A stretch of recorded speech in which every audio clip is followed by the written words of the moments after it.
Halo, salam sejahtera dan salam sehat untuk kita semua.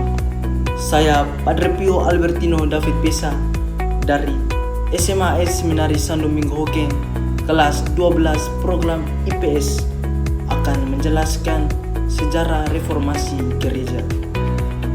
Untuk mengetahui tentang bagaimana sejarah reformasi gereja, mari kita simak video berikut ini.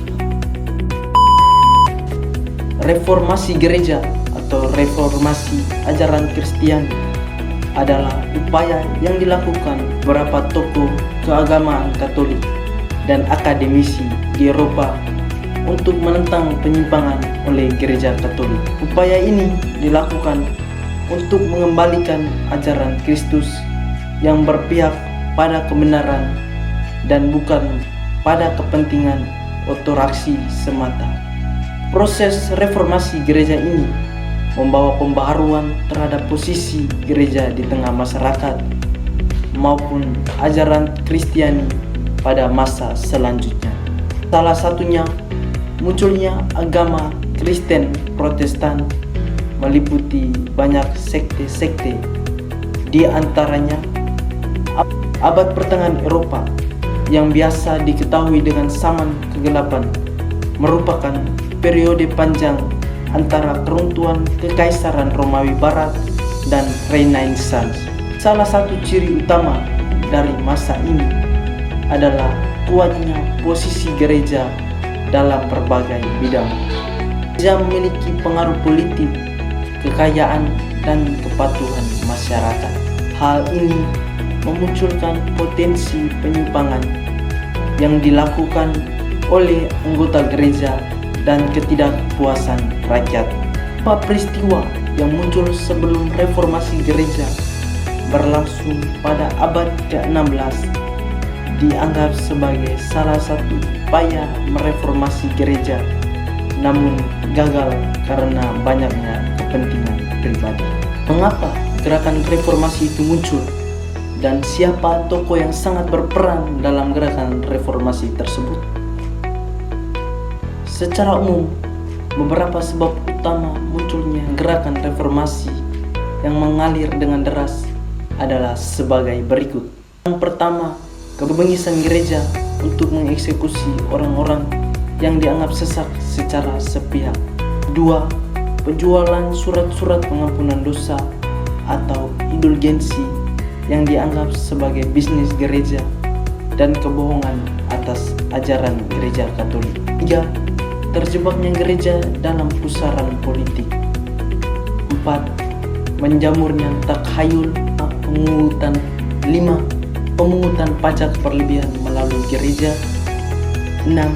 Kemunculan nasionalisme Eropa yang mulai menentang kekuasaan Paus. 7. Krisis ekonomi dan wabah pes menyebabkan masyarakat mulai mengabaikan kekuasaan gereja.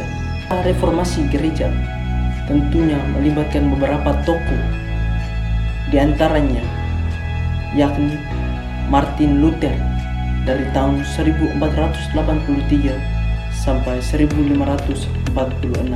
Luther adalah seorang biarawan sekaligus pelopor reformasi gereja yang hidup di Eisleben Sachsen, bagian wilayah Kekaisaran Romawi Suci. Merupakan profesor teologi di Universitas Wittenberg sejak tahun 1512. Pada tahun 1517, Martin Luther menolak utusan Paus yang berupaya menjual surat indulgensi. Penolakan itu menjadi titik awal upaya memimpin reformasi melawan Gereja Katolik Roma dan Paus Leo ke-10. Ia berpegang teguh pada pendapatnya soal kebebasan pemeluk Kristen, pengampunan bukan hanya dari indulgensi, dan pengurangan sakramen gereja. Aksi reformasinya dilakukan dengan membuka sekte Lutherian dan penerjemahan Alkitab. 2. Ulrich Zwingli 1484 sampai 1531. Zwingli merupakan pengajar di Universitas Wina dan Universitas Basel sekaligus pendeta di Zurich. Ia hidup di tengah meningkatnya patriotisme Swiss dan mulai mengampanyekan reformasi gereja Katolik Roma pada 1519. Yang ketiga, Oceanus Calvin 1509 sampai 1504. Calvin merupakan ahli hukum humanis asal Perancis. Selain itu, karya lainnya yang berjudul The Obedience of Christian Men mendorong Raja Henry ke-7 memisahkan gereja Inggris dari gereja Katolik Roma pada 1534. Dari peristiwa gerakan reformasi ini, nilai-nilai apa saja yang dapat kita ambil untuk mendukung perkembangan gereja Katolik pada masa zaman modern ini? 1. Saling toleransi dan menghargai perbedaan. Salah satu hal yang menjadi sebuah pemicu yaitu cara pandang terhadap sesama manusia. Nilai tinggi seorang manusia bukan dilihat dari warna kulit ataupun asal mereka. Namun, hal itu dapat dilihat dari nilai-nilai kebaikan yang ada di dalam diri mereka. Yang kedua, semangat demokrasi. Tujuan utama reformasi sejatinya adalah membentuk pemerintahan demokratis yang kuat, efektif, serta bebas dari korupsi, kolusi, dan nepotisme. Reformasi memberikan berbagai pengaruh penting terkait perubahan pemahaman dan kesadaran politik masyarakat berupa menyebarnya ide tentang kesetaraan, kebebasan dalam berpendapat, ataupun aspirasi menjadi ide utama dalam kehidupan bermasyarakat. 3.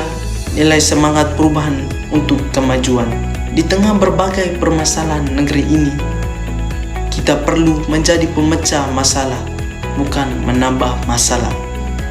Tragedi Mei 1998 menjadi cerminan jika ekonomi merupakan permasalahan yang harus kita selesaikan bersama-sama. Kita tak bisa menggantungkan semuanya kepada pemerintah. Nah, demikian video saya teman-teman.